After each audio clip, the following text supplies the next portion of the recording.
Hey, what's up, nerds? I bring you the perfect card to destroy friendships, just like we did way back in the 90s. You are about to participate in a great adventure.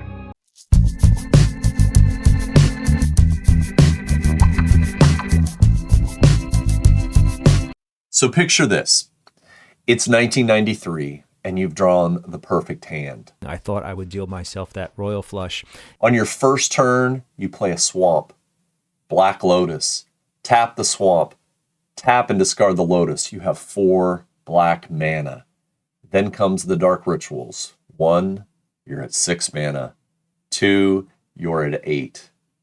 Worried about mana burn?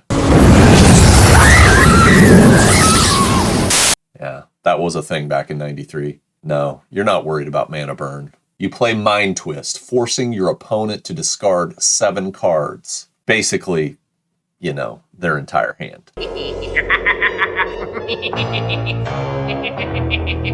The game is essentially over. Mind Twist was the original friendship killer.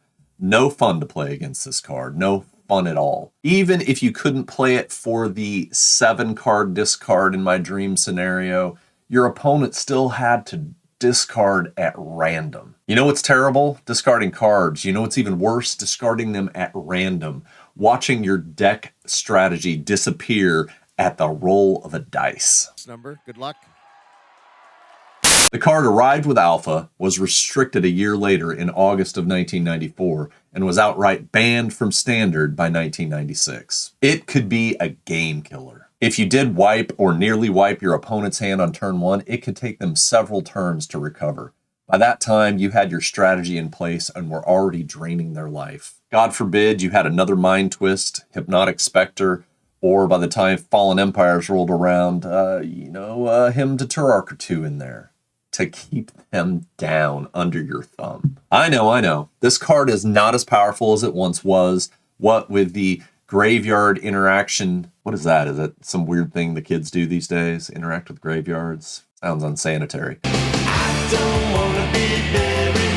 With the influx of graveyard interaction over the years, Mind Twist eventually became unbanned but restricted in Vintage in 2000 and then set free of restrictions for Vintage in 2007.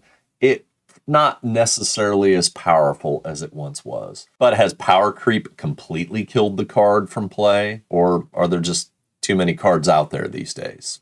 Let's take a look at the card's art, one of my favorite things to do, of course. Mind Twist has only been printed 16 times if you count the online editions as printings. Only 3 illustrations have graced the card. There's the original Julie Barrow art that evokes desperation at forgetting one's spells. It's a great example of how less was definitely more with early Magic art. I especially like the slack jaw and the extra darkness surrounding the forlorn figure. It was a really good use of negative space for my art nerds out there. Mind Twist was twice printed for Magic Online with wonderful art by Seb McKinnon. If I stare at this long enough, I think I might forget my own... What were we talking about? The only other time it was printed with different art was for Amonkhet for the Invocations. And you've got this guy in the desert who his shadow has risen up into some sort of like demonic figure. It makes me think of Shadow Demon from Dungeons and Dragons. But this shadowy figure that is just like sucking the thoughts out of his head. I absolutely adore that art as well. So while Mind Twist may not have the punch that it once did, Vintage still has plenty of ways to ramp up your mana on turn 1. I'm sure this can find a place in some decks and continue to destroy friendships. Good luck maintaining goodwill after hampering your opponent's ability to do anything. Hey, that's what I have today. I love talking about these old cards. I love talking about the art. I love talking to you guys. Thanks for watching. Take care out there. Be good to each other. We'll see you soon.